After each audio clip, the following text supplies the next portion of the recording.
സലഫുകളുടെ കാലത്ത് തന്നെ എഴുതപ്പെട്ട ഗ്രന്ഥമാണ് ഇമാം ഖാസിം ഇബ്നു സല്ലാം റഹ്മത്തുള്ളാഹിയുടെ കിതാബുൽ ഈമാൻ.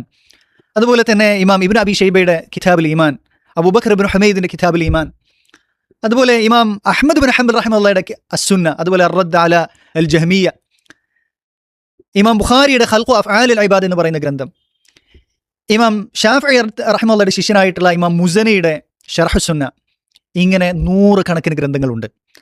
പക്ഷേ ഞാൻ ചോദിക്കട്ടെ, നമ്മുടെ നാട്ടിലുള്ള മുസ്ലിയാക്കന്മാർ, ഉസ്താദുമാർ ഈ ഗ്രന്ഥങ്ങളിൽപ്പെട്ടുള്ള ഏതെങ്കിലും ഒരു ഗ്രന്ഥം പഠിപ്പിക്കുന്ന നമുക്ക് എപ്പോഴെങ്കിലും നിങ്ങൾ ആരെങ്കിലും കേട്ടിട്ടുണ്ടോ?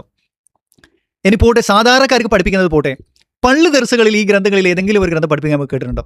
നമ്മുടെ നാട്ടിലുള്ള പള്ളി ദർസുകളിൽ അരിസ്റ്റോട്ടലിൻ്റെ ഫൽസഫ പഠിപ്പിക്കുന്നുണ്ട്. നിരവധിയായ ഗ്രന്ഥങ്ങൾ ഫൽസഫയുടെ ഫിലോസഫി പഠിപ്പിക്കുന്നുണ്ട്.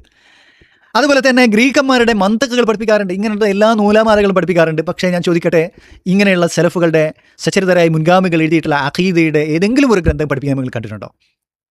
എൻ്റെ ചോദ്യം ഉസ്താദുമാരോടാണ്, പഠിക്കുന്ന മുത്താലിബുകളോടാണ് ചോദിക്കുന്നത്. നിങ്ങൾ നെറ്റിൽ കയറിയിട്ട് സെർച്ച് ചെയ്ത് നോക്കുക, ലോകാടിസ്ഥാനത്തിൽ ഈ പറയപ്പെട്ട ഗ്രന്ഥങ്ങൾ ആരാണ് പഠിപ്പിക്കുന്നത്?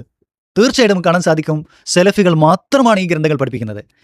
ഇതിന് ഈ ഗ്രന്ഥങ്ങൾക്കുള്ള വിശദീകരണങ്ങൾ എഴുതൽ, അതുപോലെ തന്നെ ഈ ഗ്രന്ഥങ്ങൾ പുറത്തിറക്കുന്നത്, തഹ്ഖീഖ് ചെയ്തുകൊണ്ട് പുറത്തിറക്കുന്നത്, ഈ ഗ്രന്ഥങ്ങൾ വെച്ചുകൊണ്ട് ക്ലാസ് എടുക്കുന്നത് എല്ലാം സലഫികൾ മാത്രമാണ്.